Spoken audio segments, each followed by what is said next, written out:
Prefeito Guilherme Pazin, antes de mais nada, muito obrigado por me receber, por aceitar o convite de fazermos essa entrevista por Skype. Obrigado, um prazer falar contigo, Rogério, e vamos lá. Mesmo que o momento nos afaste, a tecnologia, ela, graças a Deus, teima em nos aproximar. Perfeito. Prefeito, precisamos falar sobre este momento mesmo, que é um momento ímpar na nossa história. A gente chegou a um momento bastante delicado, eu acredito, neste combate à pandemia da Covid-19. Ultrapassamos as 2 dezenas de mortes na cidade, são exatamente 23, e mais de 700 casos, indo para 800 casos. Eu gostaria que o senhor fizesse uma avaliação desse momento, principalmente porque ontem nós tivemos uma novidade, me parece, neste momento, que foi a lotação das UTIs adultas no Hospital Tacchini. Bom, Rogério, é importante a gente entender o contexto da saúde e os fluxos da saúde, que, muito embora assumindo a Secretaria de Saúde desde a semana passada, com a saída do competentíssimo secretário Diogo, não é uma novidade para mim, tendo em vista a vivência aí de praticamente 8 anos lado a lado com as equipes. Mas a gente precisa separar toda essa situação que envolve o coronavírus e entender onde nós estamos, até para fazer uma ponderação de avanço, retrocesso e gradação das nossas ações. Nós tivemos, sim, 23 óbitos de forma muito triste e pesarosa, foram 23 óbitos até o momento, mas deixar claro para todo nosso ouvinte, todo nosso espectador, que nenhum deles veio a óbito por falta de atendimento, por falta de assistência, por falta de leito ou qualquer outra situação. Todos eles vieram a óbito por questões de saúde. Então, a gente precisa compreender e fazer com que aqueles que nos ouvem ou nos assistem entendam dessa situação.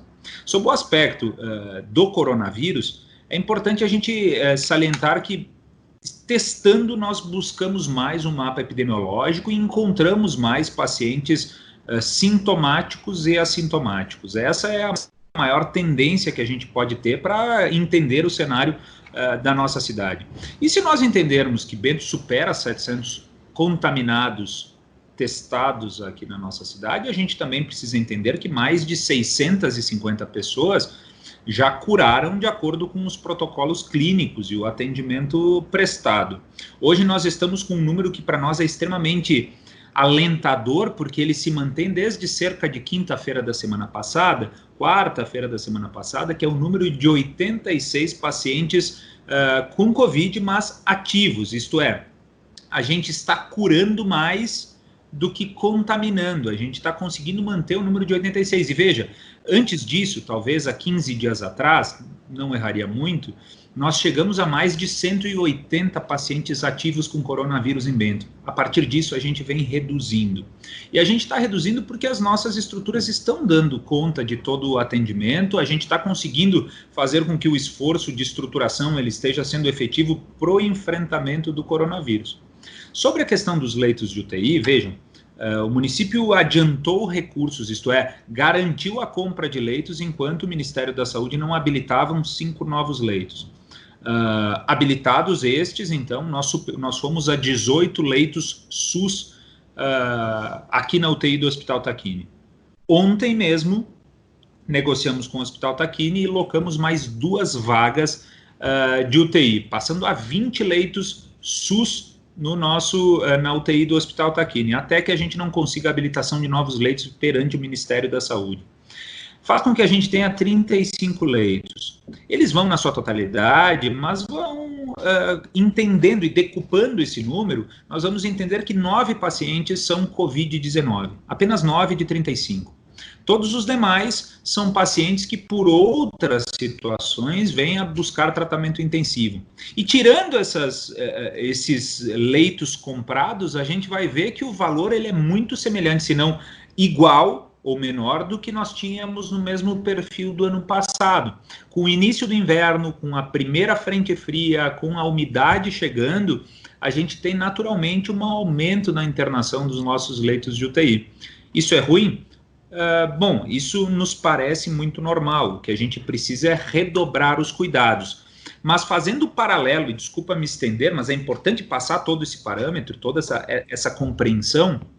É importante nós entendermos que o paciente coronavírus, que o contaminado coronavírus, ele vem estabilizando. E isso se mostra na questão da internação em UTI, isso se mostra na internação hospitalar, isso se mostra também na manutenção dos nossos números de pacientes ativos com o Covid. Isto é, nós estamos conseguindo manejar a situação. Sobre leito de UTI, que ele chega próximo à sua estagnação, junto à UTI do Hospital Tacchini, isso é completamente compreensível pela sazonalidade, é uma característica de Bento Gonçalves. E este retrato ele vai mudando de acordo com as horas. Isto é, nós iniciamos ou findamos o dia de ontem com as UTIs lotadas. Hoje a gente já conseguiu alta, já aumentou, já baixou. Isso é um trabalho que nós estamos fazendo junto com a direção técnica, direção médica do Hospital Tacchini, a doutora Roberta Posa, que junto com o doutor Marco Antônio vem trabalhando esse fluxo junto à regulação estadual. Prefeito, sempre se falou que a lotação máxima dos leitos de UTI significava o colapso do sistema de saúde. O senhor não acredita que nós chegamos nesse momento? Isso não é uma tendência de continuidade, por exemplo?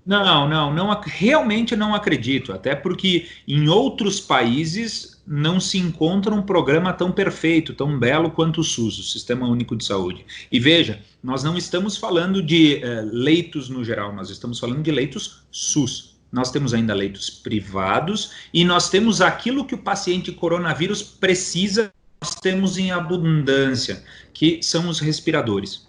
Destes respiradores, nós temos de 75, nós temos 16 ocupados. Isso nos garante um lastro e uma margem para atendimento coronavírus que, com todo respeito, outros países não se mostraram. Nós aprendemos com a lição do tempo, nós enxergamos de forma antecipada e estruturamos. Então, isso eu demonstro de forma muito clara. Outra coisa, a nossa região, muito embora Bento Gonçalves esteja num processo de 94% de ocupação dos nossos leitos SUS de UTI, 94,5%, 94,4% olhando o meu dashboard aqui do lado, nós temos a compreensão regional. Uma grande vitória municipalista foi fazer com que o Estado, em seu processo de regulação de leitos de UTI, passasse não a entender o Estado como um todo, e sim o Estado como micro-regionais.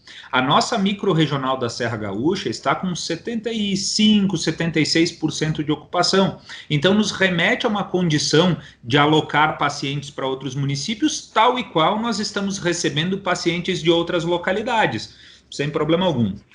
Ademais, o Hospital Tacchini trabalha com leitos de retaguarda, isto é, são leitos equipados para caso de emergencialidade.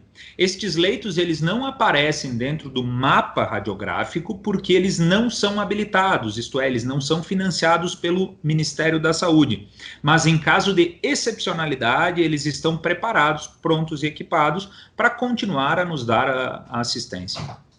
Quer dizer que a gente pode dizer que a situação preocupa, mas não é alarmante, prefeito? A preocupação ela é uma constante no sistema de saúde. Talvez a questão da natalidade, nos nascimentos, das vacinações, que são pautas extremamente positivas, todo o restante ele carece de uma tensão natural. Essa tensão natural eu estou aprendendo na carne, como uma palavra muito simples que eu venho trabalhando há muito tempo, que chama responsabilidade. E essa responsabilidade ela faz parte do processo porque nós estamos lidando com vida. Mas é sempre importante, Rogério, a gente compreender que, muito embora pesarosos, e faço questão de nominar a todas as pessoas que deixam a vida e apresentar meus votos mais sinceros de luto, nenhuma delas fez o seu passamento, perdeu a vida por falta de atendimento. De forma alguma. Desde o início do processo, o Salvar SAMU, o sistema de urgência e emergência móvel, as equipes da UPA e do pronto-socorro do Hospital Tacchini, as equipes de terapia intensiva ou de internação, nunca faltou medicamento, aparelho ou leito para cada uma dessas pessoas. Isto é, a gente pode e deve atribuir, sim, a uma causa de saúde, a uma causa de vida e a chama que se apaga. E é possível garantir que essa situação se mantenha, prefeito, sem essa possibilidade de que um Bento Gonçalves venha a falecer por falta de atendimento, por falta de um leito de UTI, por falta de um respirador?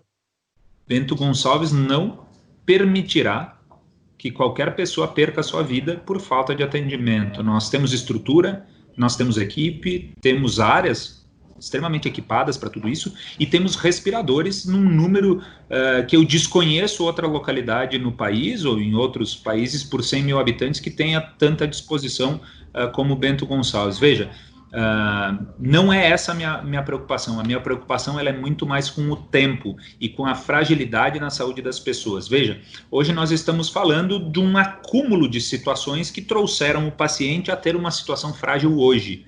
E aí, com coronavírus ou não por causa dele, muitos por causa, e a grande maioria dos internados na UTI aqui em Bento Gonçalves são por pacientes com outras situações que não o coronavírus, e aí a gente fala de oncológicos, cardiopatas e todas essas situações, é o tempo, a umidade, a cultura sanitária, são essas situações que realmente nos causam hoje bastante espécie e preocupação. Prefeito, o senhor falou em duas questões que me chamaram a atenção. Uma delas é o número de testagem, que me parece que Bento Gonçalves está à frente e, por isso, o número de casos confirmados se mantém elevado. Outra questão é esse número que o senhor deu de casos ativos, dessa manutenção de casos ativos em torno de 80. Isso pode pressupor que nós chegamos ao platô? Você dizia que nós estávamos no início do pico, não é? Uhum. Esse número que se mantém constante, é isso? É a chegada do platô? O que seria uma grande notícia, não é? Porque depois vem a descendente. Eu gostaria realmente, Rogério, de acreditar nisso. Nos faltam ainda subsídios de tempo, até porque a janela epidemiológica para uma pesquisa mais eficiente, ela se dá numa janela semanal. A janela diária, a amostragem, ela se distorce muito, tu não tens como verificar uma linha para ver se tu já está no platô, se está numa crescente ou numa decrescente.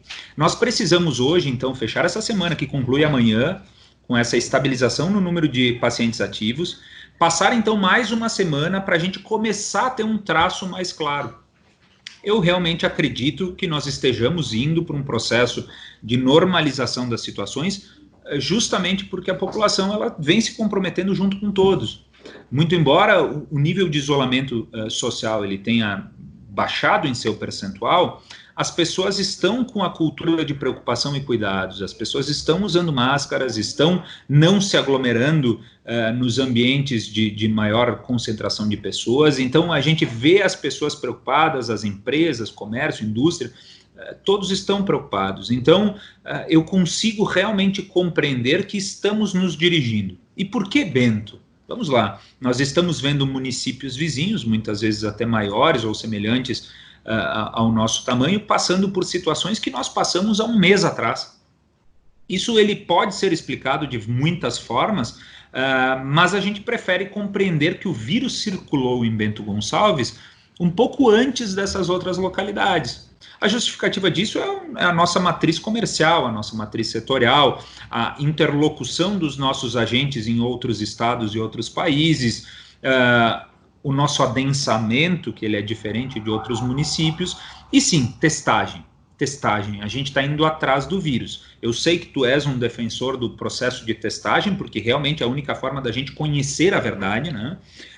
E hoje nós estamos superando, nós já superamos 4.100 testes em Bento Gonçalves entre a Prefeitura Municipal e o Hospital Tacchini.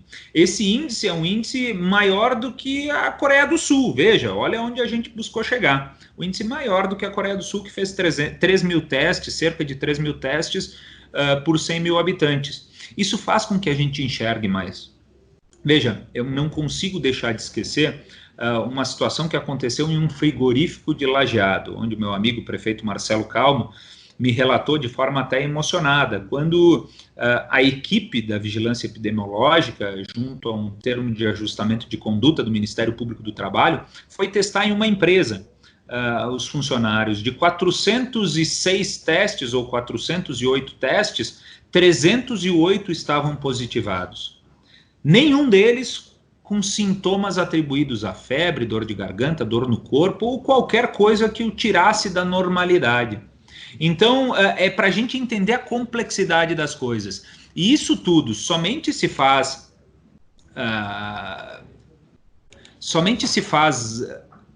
pertinente se nós entendermos como pesquisa epidemiológica.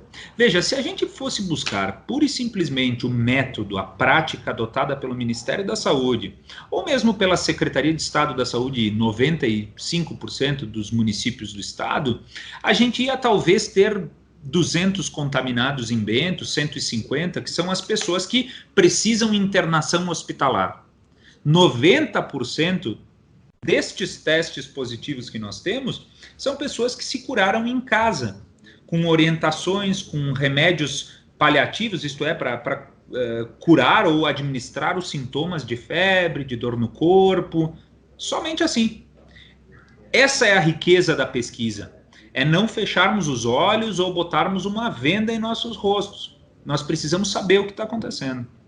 Prefeito, de que maneira esses números de testes, de pesquisa, esse cuidado que o senhor fala, se reflete no número de mortes? Porque o número de mortes é alto, não é? Nós estamos em terceiro lugar, quarto lugar ali no estado em número de falecimentos pela Covid-19. A que se deve isso? Olha, a gente compreende que os dados eles ainda estão muito mascados. De que forma eu atribuo esse mascado? Eles estão ainda muito apertados. Nós estamos testando muito antes do paciente precisar uma rede hospitalar, ele já está sendo testado porque ele é um paciente monitorado por nós. Aqueles que internam, todos, absolutamente todos são testados. Quando vem a óbito, já se sabe que ele veio a óbito com o coronavírus ou sem o coronavírus. Se nós formos pegar os dados do tabelionato, do cartório de registro de pessoas físicas, pessoas naturais, a gente vai ver o acréscimo, o crescimento no número de óbitos por síndromes respiratórias agudas graves. Isso daí pode ser uma influenza normal, pode ser um Covid não testado. Mas pode mostrar subnotificação, né, prefeito? É uma completa subnotificação. E veja, isso não é um processo de gincana, quem tem mais, quem tem menos, mas nós preferimos, de forma muito clara, testar e saber o que é. Com isso, a gente vai na família desse cidadão, a gente busca o marido ou a esposa, o filho, o sobrinho, o neto, quem teve contato, se foi numa padaria, se não foi, se foi no médico, se não foi, a gente consegue fazer o rastreio epidemiológico e ter um mapa... O isolamento seletivo, que tanto se fala, né, prefeito? Claro, mas me parece adequado. Quanto à questão dos óbitos, novamente, e triste com tudo isso, mas a gente começa a já compreender um perfil de óbito aqui em nossa cidade e na região. São pessoas que possuem realmente debilidades físicas, pessoas que possuem realmente problemas físicos, problemas de saúde, pessoas que, independente da idade, aqui explico, elas com mais de uma comorbidade, elas aumentam a sua chance de óbito. Nós tivemos alguns óbitos de pacientes mais jovens, mas lembro um caso de menos de 30 anos, mas muito obeso, com diabetes descompensada, com hipertensão não tratada, com problemas de brônquios, com histórico de uso de drogas entorpecentes, isto é, tu faz então um mapeamento deste paciente e tu enxerga que era uma pessoa com grande debilidade de saúde. Demais casos, nós estamos enxergando pessoas com mais idade, acima de 65 anos para cima, e isso não quer dizer que a idade ela é referência para uma gravidade de óbito. Não, ela é apenas um fator, talvez o menor, mas o maior fator se dá em doenças que se acumulam. Diabetes, hipertensão, doenças cardíacas, problemas pulmonares, ex-fumantes. Se nós formos pegar os casos, nós temos muitos ex-fumantes, inclusive com efizema pulmonar, isto é, estas pessoas que possuem debilidades de saúde precisam realmente se cuidar. cada pontinho a mais que tu tens é um percentual a mais de chance de óbito.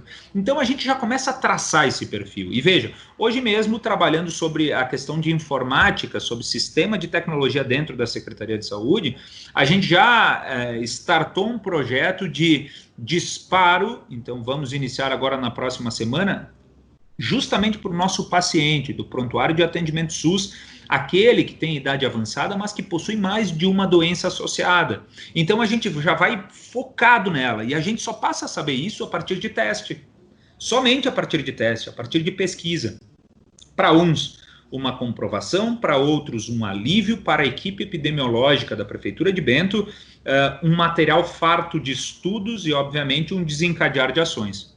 Prefeito, então há uma política proativa da Secretaria indo atrás desse possível contaminado, não apenas aguardando e fazendo uma resposta a quem apresenta sintomas e procura o sistema de saúde? Sem sombra de dúvidas. Desde o primeiro momento que o paciente busca o sistema de saúde por qualquer sintoma gripal, e, como disse, mais de 95% deles vão para suas casas, todos os dias a nossa equipe, a nossa central de atendimento do Covid liga para essas pessoas. Todos os dias vai ligando para essas pessoas. Em cada uma dessas ligações, Rogério, inclusive nós buscamos fazer pesquisas epidemiológicas. Isto é, com quem tu se relaciona, com quem que você mora, existe mais alguém que compartilha o seu isolamento, e a partir disso nós vamos cercando essas situações. Junto com tudo isso, temos a equipe médica, que dá os atestados de 14 dias. E por que 14 dias? Porque dentro deste mosto de grande insegurança, a partir das nossas certezas ou não,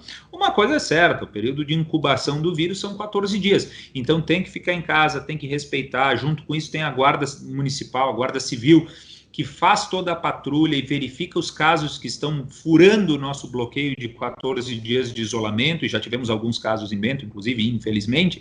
Então, nós temos uma completa permanência de atendimento para essas pessoas. Até por volta do 12º dia, 13º dia, que a gente vai fazer o teste nessas pessoas.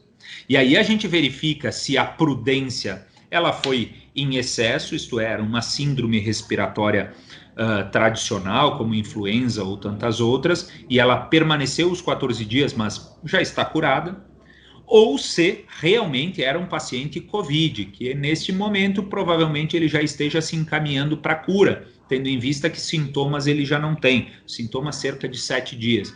Então a gente consegue controlar e devolver ele para a sociedade, isto é, para o convívio social, de forma tratada, curada com anticorpos. Isso é rico.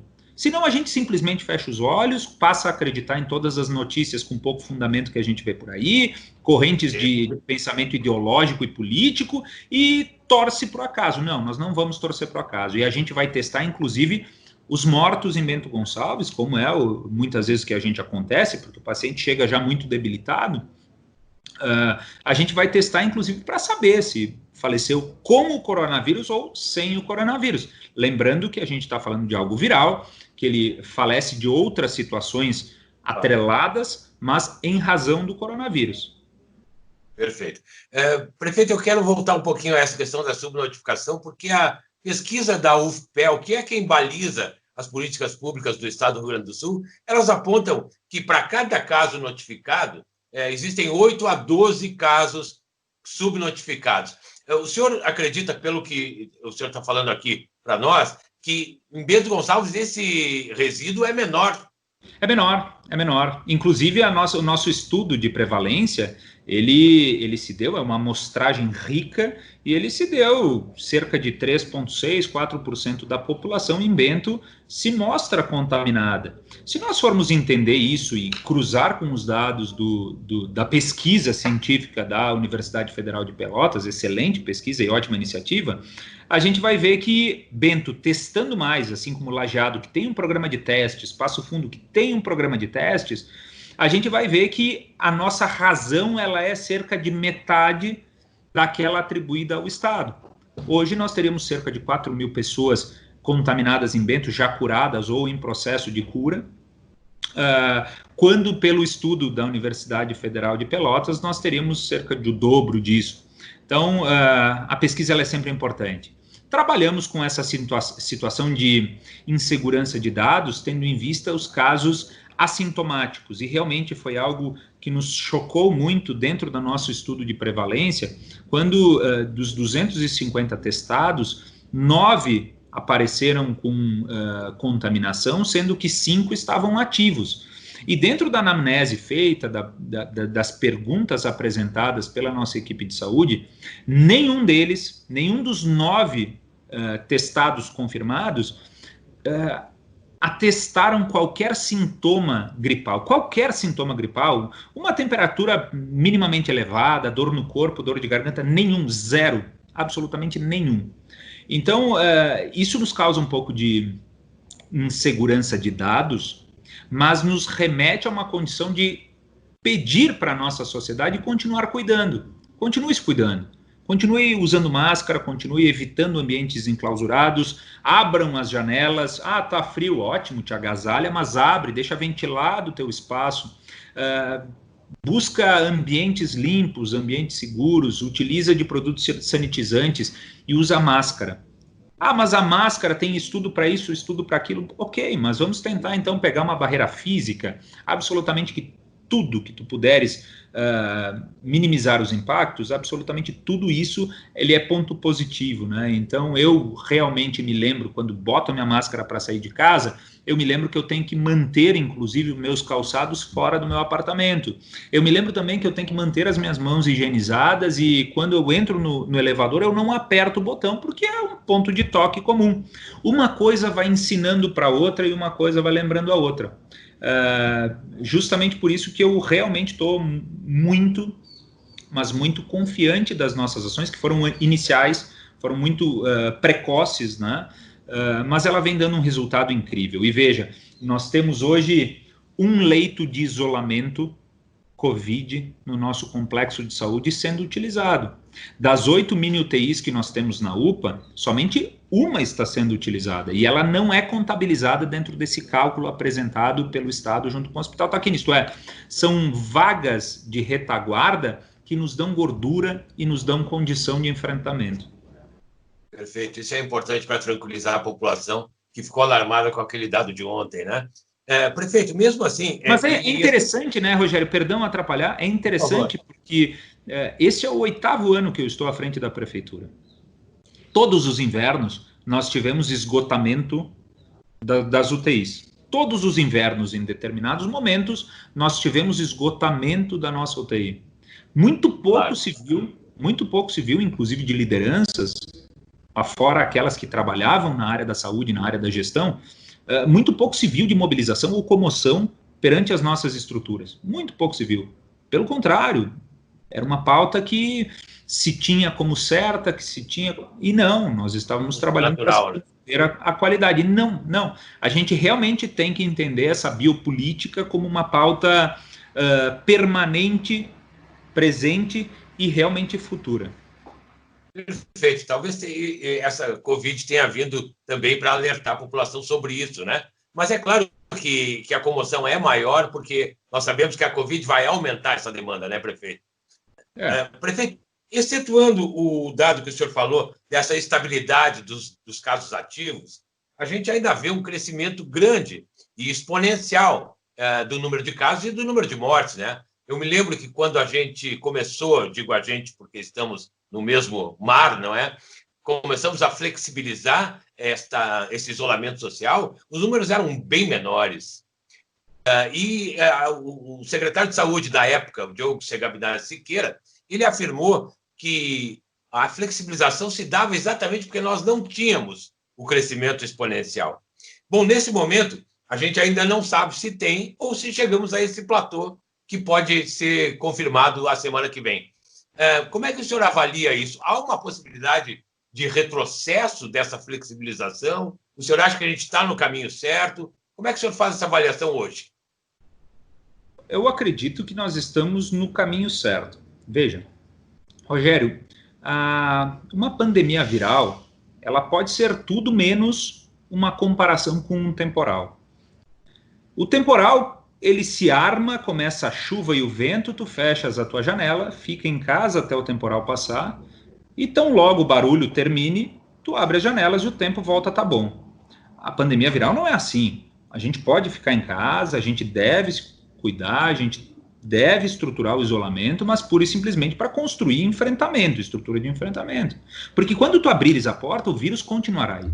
Ele estará circulando sem sombra de dúvidas e ele vai remeter ao cidadão, na sua maior parte, a uma contaminação natural.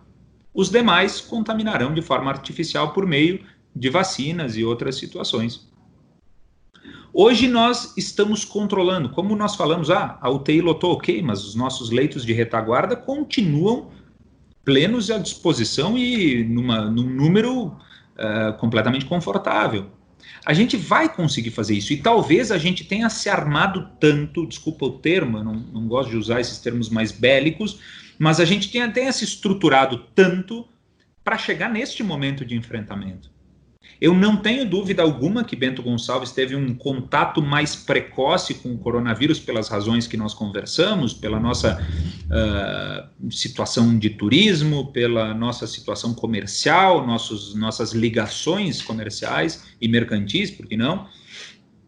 E isso me remete a uma condição de afirmar que nós sairemos antes deste processo. Eu não tenho dúvida alguma. Não tenho dúvida alguma. Agora, outra certeza que eu tenho é que quem não contraiu ainda em sua localidade o coronavírus terá a condição de ter coronavírus agora, na primavera ou no verão. Mas vai ter. Isso é vírus.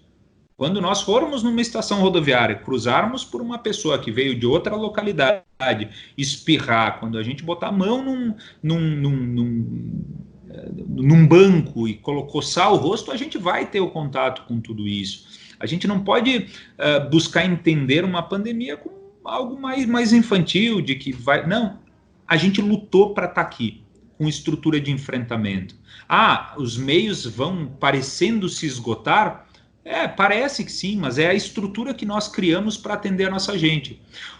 A gente começa a ficar preocupado, e eu tenho certeza que nós não vamos passar por isso, mas a gente começaria a ficar preocupado quando nós passássemos a enxergar óbitos por falta de atendimento, por falta de estrutura, por não ter respiradores, por não ter macas, por não ter monitores cardíacos, por não termos médicos. E a gente está muito distante disso, né?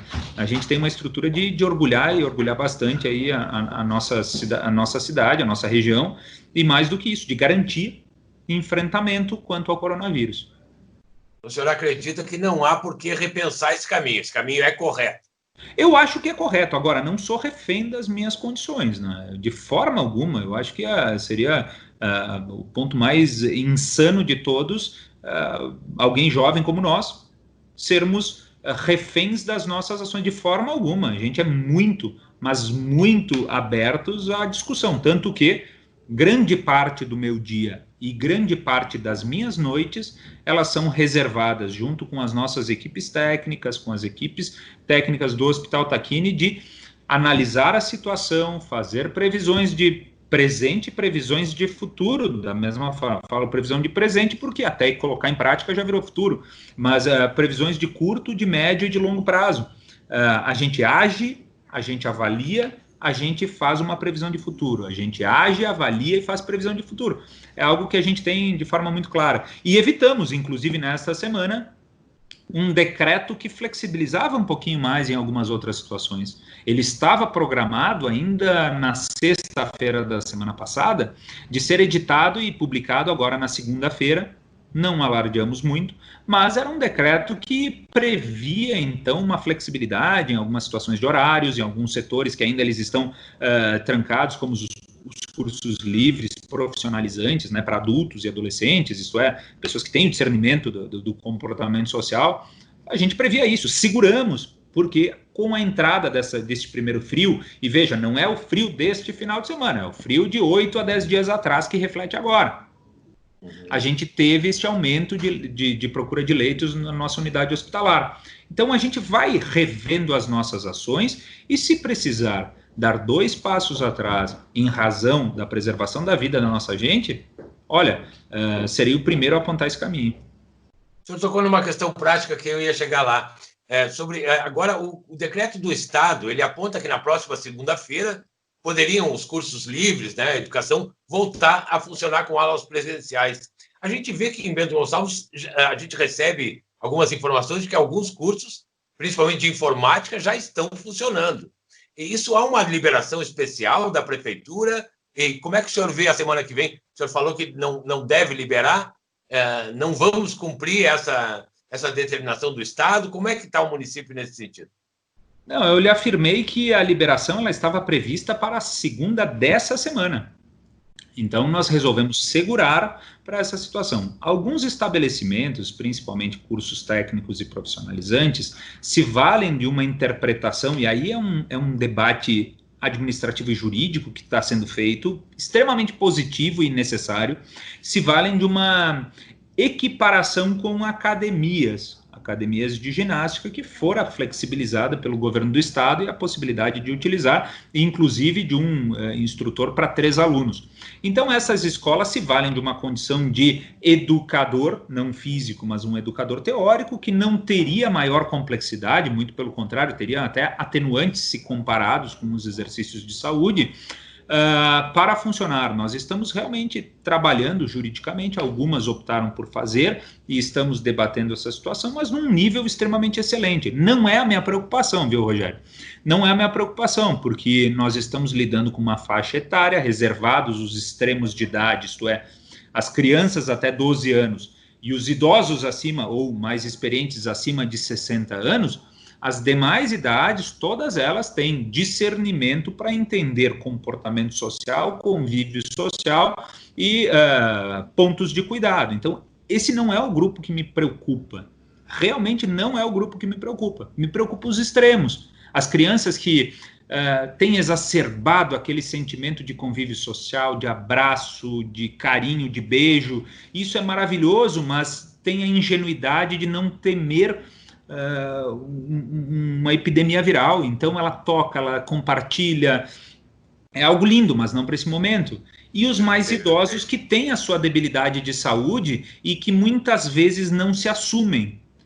Dou um exemplo, as fiscalizações elas estão a todo momento, manhã, tarde, noite, indo em estabelecimentos como bares de bairro, de comunidade, onde pessoas com notadas doenças, obesos com outras doenças associadas, sequer usam as suas máscaras porque ou não têm acesso à informação ou não têm o cuidado e o zelo com a sua própria saúde. Então, os extremos, eles realmente, e mais uma vez, me preocupam. O senhor falou das crianças, a gente tem a questão da educação infantil, né? Tanto a municipal quanto a particular, a gente já tem algum protocolo de volta. A gente sabe que, no nível particular, as escolas já estão trabalhando essa ideia de tentar voltar, até porque o comércio, a indústria voltaram, os pais muitas vezes não têm com quem deixar as crianças. E também a rede municipal. Como é que o senhor avalia isso, prefeito?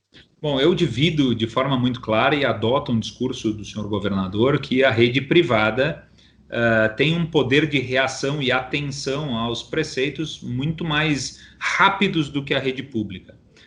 Muito pelo volume de alunos, né?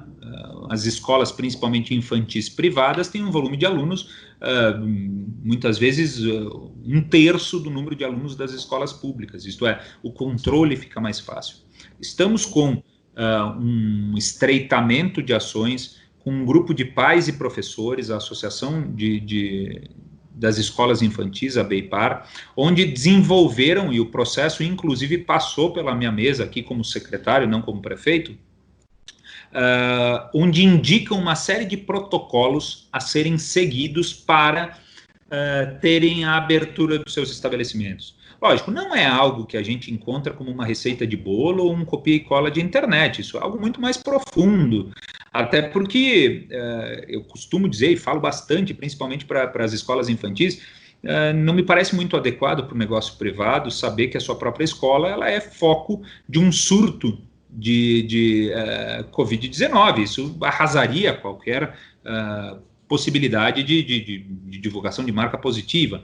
Então, esse protocolo está sendo estudado de forma minuciosa pela nossa equipe técnica, também pela equipe da Secretaria de Educação, e acredito que no início de julho, a gente já possa ter alguma informação do governo do estado para retomada gradual. E aí a retomada gradual ela vai passar, sim, pela questão daqueles pais que têm condições de manter os seus filhos em casa e pais que não têm condições de manter os seus filhos em casa. E isso a gente está vendo que a gente consegue trabalhar com um limite de 65% a 70% da ocupação dessas escolas privadas. Já a rede pública, bom, esse é um outro discurso, esse é um outro assunto que pelo volume de alunos a gente tem que pensar ainda um pouco mais.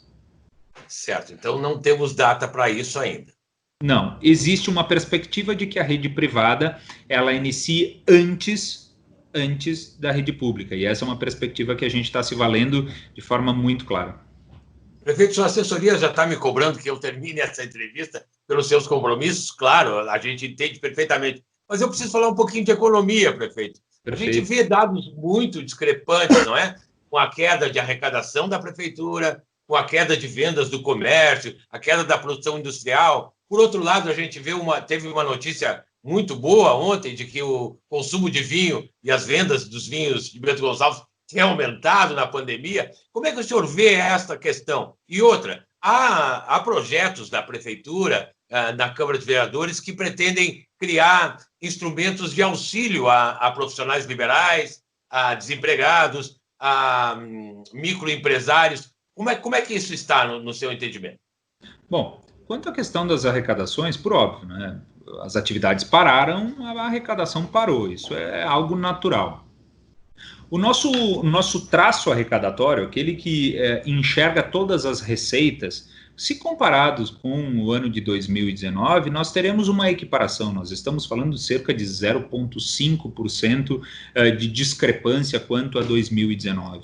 Se nós analisarmos março e abril, aí o percentual é muito maior, a gente vai ver em torno de 25% de redução, 28% de redução frente às transferências, que é o que o orçamento do município ele se divide, ou a receita do município se divide em uma pizza de 3 fatias. A primeira fatia ela é municipal, um pouco maior do que as demais, depois vem a estadual e a nacional. As transferências, então, do Estado e da União, elas reduziram em março e abril, por óbvio, por todas as razões da indústria e do comércio. Mas agora, com o auxílio emergencial que vem a suprir parte daquilo que foi quebrado de arrecadação, a gente tem uma condição de enfrentamento.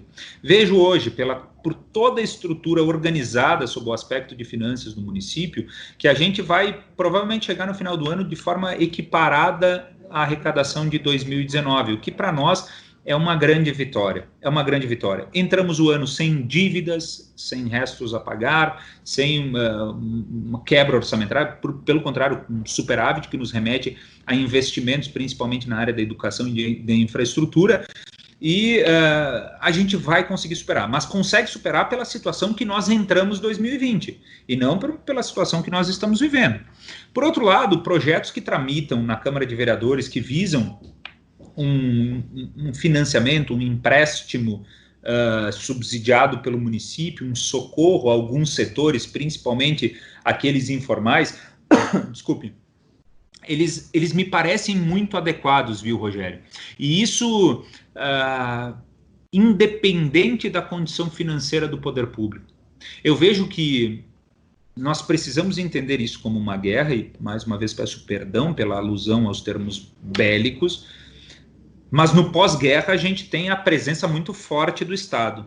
A gente tem. Eu realmente sou um defensor do welfare state, do estado de bem-estar social, sou um defensor, acredito que o Estado tem a sua grande importância, principalmente para aqueles que não são emancipados, e o Estado precisa trabalhar muito neles. Bom, depois do momento que tu tens condição de equiparação, de equilíbrio entre os demais ou com os demais, bom, agora é com você, mas até então eu preciso fazer força para te colocar numa condição de equiparação. E aí é onde vai entrar o poder do Estado, a mão do Estado. É por isso que eu venho me manifestando, sim, que o próprio governo federal tem que deixar de lado essa pauta ideologicamente liberal e tem que buscar uma pauta ideologicamente racional para os momentos que nós estamos vivendo. Não vai adiantar fazer uma pauta liberal que a gente vai tratar só com banco. Não, não é isso. A gente precisa trabalhar fundamentalmente no cidadão. E aí, auxílio para o pessoal que vive da cultura é extremamente necessário, para o pessoal que vive de atividades informais, aquele que vive de eventos, aquele que vive fazendo pipoca e churros para eventos públicos, aquelas casas de festas, todos aqueles que perderam a condição de renda e que a renda do dia é a janta da noite, estes precisam sim um suporte diferente. A gente vem fazendo com comida, a gente vem fazendo com todo o suporte de mantimentos, roupas, inclusive sabão, a gente vem prestando para essas famílias, mas se chegar na minha mesa um projeto aprovado na Câmara para sanção e um suporte emergencial a essas famílias, eu não vou titubear. Irei assinar esse projeto porque é de mérito e necessidade neste momento. Ok, prefeito, uma última questão. A sinalização que fica com a saída do secretário de Saúde, que vinha sendo bastante respeitado pela sua condução, claro, o senhor sempre próximo ali, sempre junto, e o senhor assumindo essa secretaria, fica uma sinalização de que a política é mais importante do que o combate à pandemia. Como é que o senhor analisa isso e que recado o senhor pode dar para a nossa população, por favor? De forma alguma, Rogério. Fica a sinalização e fica o sinal muito claro de que a saúde é um assunto do prefeito, tem prioridade absoluta, principalmente em momentos de pandemia. Não se tem mais secretário, muito embora a competência extrema na condução do secretário Diogo, mas neste momento não tem mais secretário para intermediar o assunto junto ao prefeito. Saúde pública é situação, é argumento prioritário e é ação efetiva do prefeito municipal. E não atrapalha as outras faces da administração, prefeito?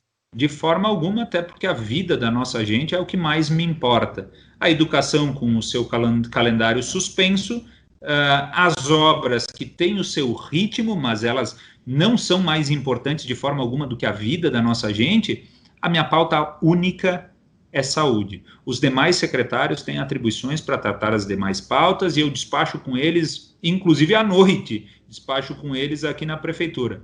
Mas o sinal e a verdade que precisa ficar é que a saúde é assunto do prefeito.